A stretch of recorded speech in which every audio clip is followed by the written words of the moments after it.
Le pays du soleil de minuit a trouvé son soleil dans le monde tennistique. Casper Ruud. Décrié pour être fantomatique dans les grands événements et faisant partie du top 10 seulement grâce à sa victoire en ATP 250, le Norvégien a fait taire les critiques. Finaliste à Roland Garros, à l'US Open et à Miami, mais aussi titré à 3 reprises, le Norvégien a fait du top 10 sa propriété. Finissant même deuxième à la fin de l'US Open à 23 ans, Casper Ruud fait partie de l'avenir du tennis mondial, en espérant que son avenir puisse être aussi long que les journées d'été.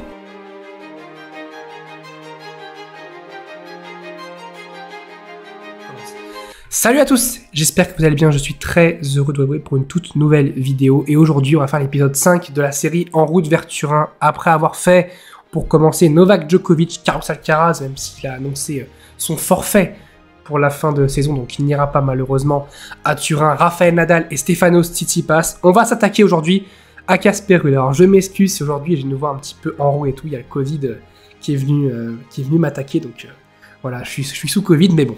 Pour cette vidéo, enfin ça change rien pour vous, je fais cette vidéo sur Casper Ruud, donc si je toussote un peu ou que si jamais je ne vois un petit peu en roue, bah, je m'excuse d'avance, mais on va essayer de faire au maximum pour que la vidéo soit qualitative. Donc Casper Ruud, 4e mondial, qui a été numéro 2 mondial, notamment après l'US Open, qui a fait 2 finales en Grand Chelem. On va découvrir tout ce qu'il a fait cette saison, ce qu'il a réalisé de bien, d'un petit peu moins bien. Allez, on s'y attaque tout de suite.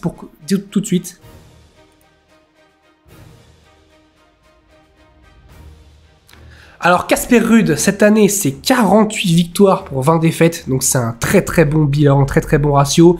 Alors évidemment, quand on fait des saisons, comme je dis, des saisons à plus de 50 victoires, sur des très très belles saisons, on valorise souvent les joueurs qui ont plus de 50 victoires, alors il a 48, mais on peut peut-être s'imaginer à ce qu'il arrive à 50, il faudra qu'il gagne 2 matchs de poule, donc c'est possible, et en même temps, ça va être difficile. 3 titres, 3 ATP 250, c'est ça un petit peu le paradoxe chez Casper Ruud, c'est que, il y a toujours ce paradoxe de je n'ai gagné que des ATP 250, pas d'ATP 500, pas de Master 1000, pas de Grand Chelem, donc ça fait un petit peu tâche pour un joueur du top 10, un joueur qui était numéro 2 mondial, qu'avec des ATP 250 gagnés, ça fait un petit peu tâche aussi. Évidemment, il y a les finales en Grand Chelem, et on va dérouler le fil de sa saison. Ça a commencé à l'ATP Cup, un peu comme beaucoup de monde qui ont fait l'ATP Cup.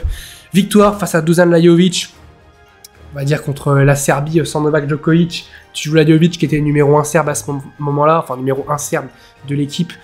Bon, c'était facile. Défaite contre Bautista Agut, là on voit quand même c'est un petit peu plus gênant. Et victoire contre Cristian Garin, qui je trouve a fait une très mauvaise saison. Donc voilà, il n'y avait pas grand-chose à retenir cette ATP Cup.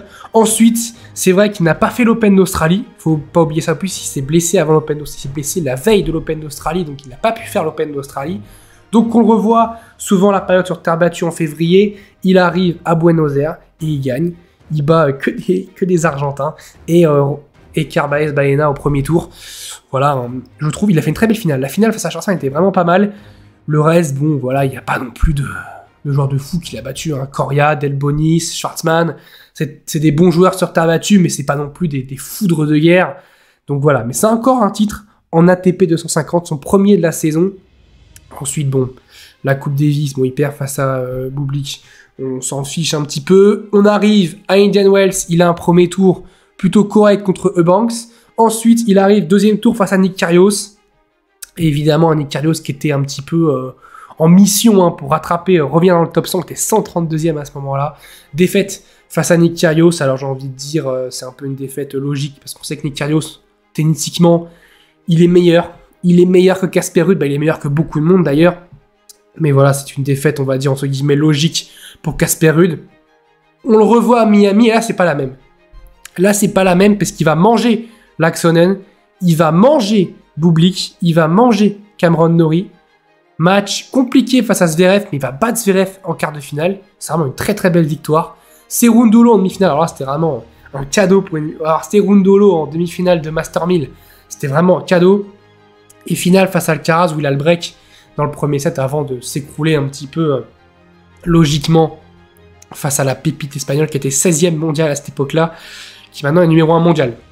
C'est pour dire aussi la progression de Alcaraz sur cette saison. On le revoit à Monte Carlo, je ne l'ai pas trouvé flamboyant. Vraiment, la saison sur terre, je trouve qu'il a fait une mauvaise saison sur terre. Alors, il y a le paradoxe, évidemment, que la finale de Roland-Garros, mais je trouve que sa saison sur terre a été très mauvaise. Face à Holger Rune, je trouve qu'il est moins bon sur ce match.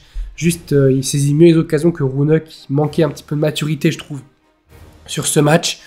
Face à Grigor Dimitrov, il perd. Il se fait éclater, écraser par Grigor Dimitrov, qui pourtant, on le sait, est capable de fulgurance, comme est capable de s'éteindre totalement... de s'éteindre totalement dans un match. Donc voilà, mauvaise défaite de la part de Casper Ruud. Ensuite, Barcelone. On arrive sur un premier tour facile contre Nakashima, deuxième tour facile contre Ruusuvuori, quart de finale contre Carreño Busta, il mène 6-4, 5-3, 40-15, et il perd ce match. Il arrive à perdre ce match. Je crois que Carreño Busta sauve 2 ou 3 balles de match. Donc voilà, c'est encore une mauvaise défaite de la part de Casper Ruud de perdre face à Pablo Carreño Busta en quart de finale de Barcelone. C'est dommage parce qu'il y a vraiment quelque chose à faire sur ce Barcelone-là. Malheureusement, encore une fois, dès que c'est pas un ATP 250, on voit il n'arrive pas à gagner. Ensuite, Munich, il perd en quart face à Botic VDZ. C'est gênant parce que vraiment c'était un match qui était à sa portée, largement à sa portée. Il était tête de série numéro 2, je crois, parce qu'il y avait Zverev qui était tête de série numéro 1. Et il perd face à Botic Van de Zandschulp, donc encore une fois une mauvaise défaite. Master 1000 de Madrid, très mauvaise défaite contre Lajovic, qui avait clairement pas le niveau qu'il avait à Monte Carlo en 2019. Ensuite à Rome, il retrouve un peu du poil de la bête, même s'il a un premier tour compliqué face à VDZ. Ensuite face à Brooksby, ça va. Face à Shapovalov, il s'en sort, et ensuite il perd face à Novak Djokovic. J'ai envie de dire ça va, là c'est plutôt un bon parcours pour ce qu'il a fait juste avant. Ensuite, il fait Genève. Un classique, il aime bien faire Genève, il a déjà remporté Genève l'année dernière avant Roland-Garros. Là c'est pareil, il remporte Genève avant Roland-Garros, il écrase Benoît Paire. Kokinakis, ça va aussi, Reilly Opelka tranquille. Et puis Joao Sousa, finale compliquée, finale très compliquée. On pensait qu'il allait remporter plutôt facilement cette finale. Et au final, ça n'a pas été du tout un cadeau, il a pourtant remporté ce match. Et ensuite Roland-Garros, alors il y a beaucoup de sets perdus, mais il va en finale. Premier tour face à Tsonga, je rappelle que Tsonga sert pour revenir à 2-7 partout, et que s'il se blesse pas, il peut se passer quelque chose d'historique. Tsonga peut battre Casper Ruud. Ruusuvuori, qui a été son seul match facile, très concrètement. Sonego, il est mené 2-7-1. On se dit encore, les démons, il va pas aller en 8ème de finale, il va pas réussir à y aller en 8ème de finale. Il arrive à s'en sortir, à faire le dernier coup de collier pour aller chercher le 4ème et le 5ème set. Hubert Hurkacz, il le domine dans les 2 premiers sets, ensuite ça se complique un petit peu avant de le battre en 4-7. Contre Rune, match très compliqué, notamment dans le 3ème, il est au bord d'être mené de 7-1. Mais Rune qui chouinait un petit peu à ce moment-là, ça a payé pour Casper Ruud qui a réussi à aller chercher Rune en 4-7. Ensuite, Cilic, il perd le premier, mais ensuite c'est un Cilic qui est cramé, donc vraiment une très très bonne victoire pour lui. Et la finale face à Nadal, comme j'ai dit, je trouve qu'il a plus été un touriste, ça a plus été le fan de Nadal qui a joué plutôt que Casper Ruud. C'est dommage, vraiment c'est dommage. Et tout de suite, on va passer à sa deuxième partie de saison qui a été plutôt correcte.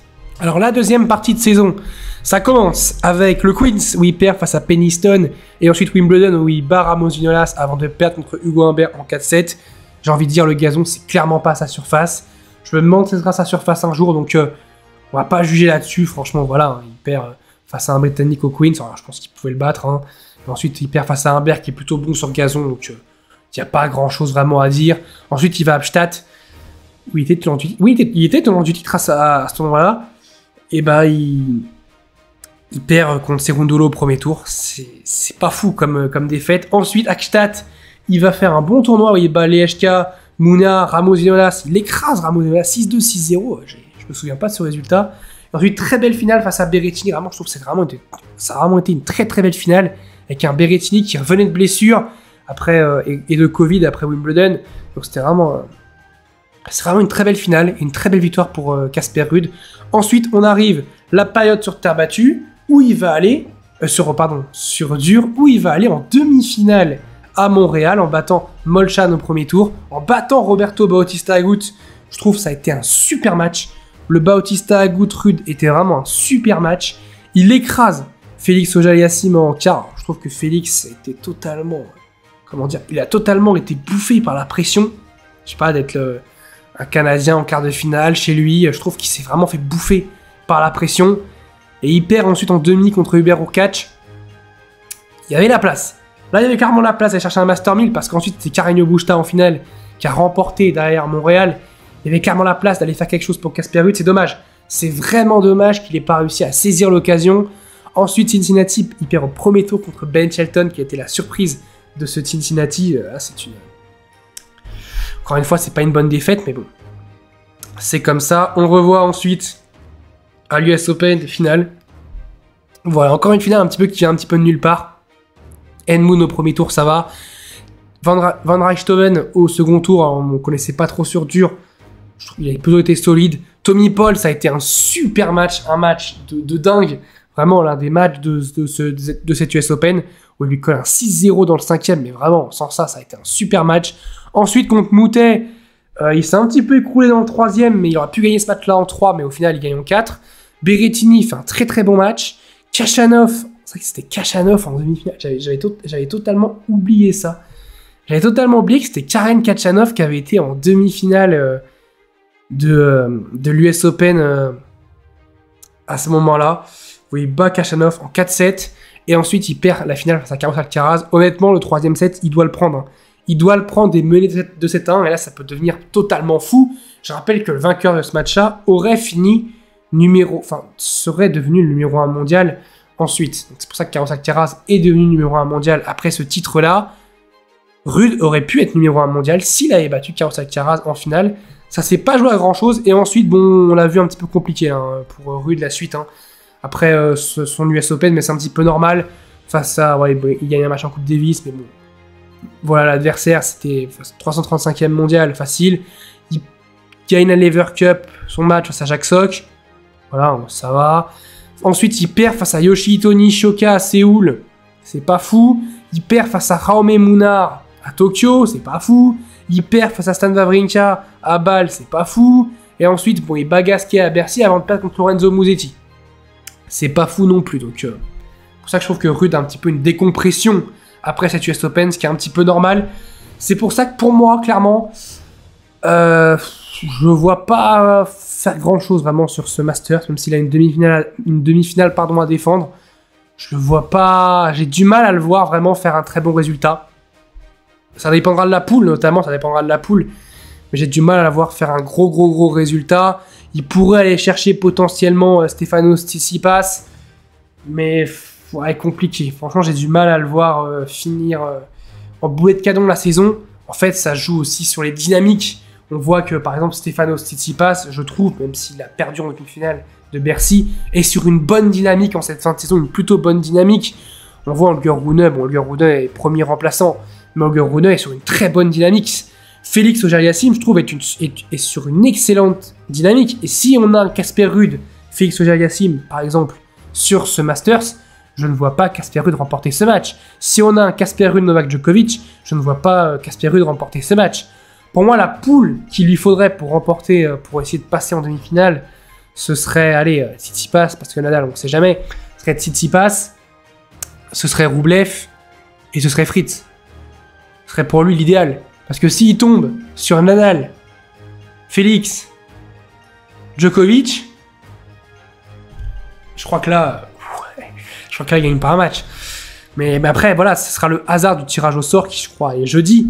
Donc voilà, dites-moi vous ce que vous avez pensé de la saison de Casper Ruud. Je trouve que c'était vraiment une très belle saison parce que qui s'attendait à le voir faire 2 finales en Grand Chelem? Ah bon, déjà une. Alors à Roland Garros, on pouvait peut-être se l'imaginer, mais à l'US Open, qui pouvait s'imaginer ça? Dites-moi ce que vous avez pensé de sa saison. Dites-moi s'il peut faire quelque chose au Masters. Pour moi, il passera pas les poules. On se retrouve très vite pour parler de Daniil Medvedev. Je vous dis salut à tous. Portez-vous bien.